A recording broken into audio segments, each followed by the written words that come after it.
Krama Desa Pakraman Semeagung Banyarangkan Klungkung kembali menggelar tradisi melasti ke pantai Tegal Besar pada purnama kedasa yang jatuh pada hari Kamis 17 Maret 2022.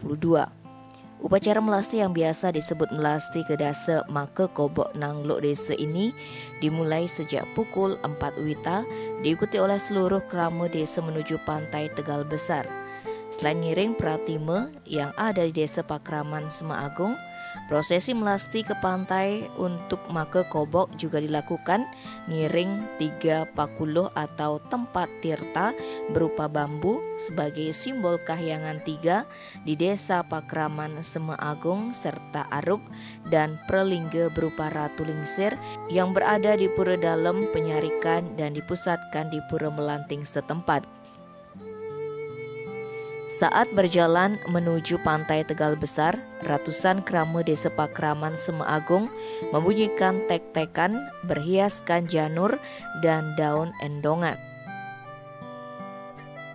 Pada umumnya, krama laki-laki menggunakan udeng saat mengikuti upacara, namun pada upacara maka kobok ini, kaum pria di Desa Pakraman Semeagung mengenakan capil yang diulat dari daun kelapa. Beberapa krama menenteng tek-tekan dan semprong dari bambu yang sudah dihias dengan berbagai macam dedaunan. Iringan suara tek-tekan dan kul-kul inilah yang mengiringi perjalanan melasti sembari diikuti dengan sorak-sorai. Ritual ini bertujuan menangkal berbagai musibah dan bencana seperti hama tanaman dan wabah penyakit.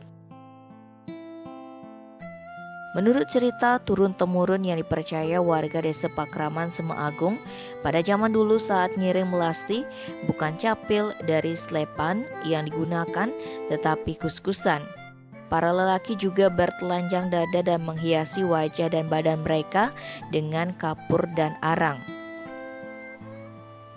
Setelah pemelastian, iringan Ide Betara mengajar-ajar nyatur desa dengan berkeliling ke 4 arah penjuru desa untuk nyuryanin jagat atau mececinga.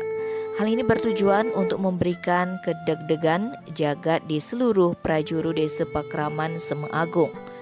Selanjutnya Ide Betara kahyangan 3 desa nyejer di Pura Melanting selama 3 hari sebelum dilakukan penyineban yang diakhiri di Pura Dalam Penyarikan untuk nunas tirta pekuluh sebagai tahapan akhir proses melasti purnama kedasa di Desa Pakraman Semeagung. Tidak ada yang tahu pasti sejak kapan tradisi itu berlangsung di Desa Pakraman Semeagung karena memang sudah berlangsung sejak dulu. Bahkan babat ataupun Purana yang menjelaskan tentang tradisi itu hingga saat ini belum ditemukan. Adapun tujuan dari pelaksanaan melasti kedasa maka kobok nanglok desa ini adalah untuk melakukan penyucian terhadap pakuluh, pralingga dan aruk yang tedun sebagai pelingge Ide Betara serta memohon kedeg-degan jagat khususnya di Desa Pakraman Semeagung. Tim Bali Express melaporkan.